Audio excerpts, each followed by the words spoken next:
Welcome babukeli xhosa predictors. Namhlanje no Dr. Maqolo aspredict i-holiday. Into endifuna uyithetha kubazali ngomso ebaleni Easter tornament. Bazali hambani nobukela abantwana benu xa bedlala ibhola. Sanuhlala ezindlini.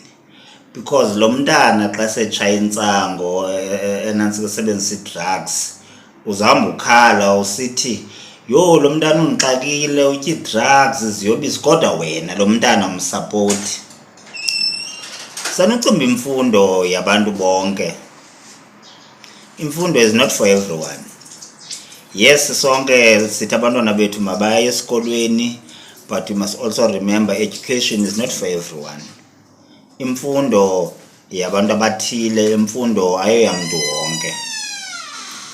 So ndiya-encourage abona bazali nonke ukuthi kule Easter tournament nobukela abantwana benu, because i-drugs zi-dangerous and uThixo kasidalanga sonke uba masiphumelele ngeetalente zethu. Abanye badalelwe ukuthi mabadlale ibhola, abanye mababe zii-bricklayer, abanye baba ngoogqirha.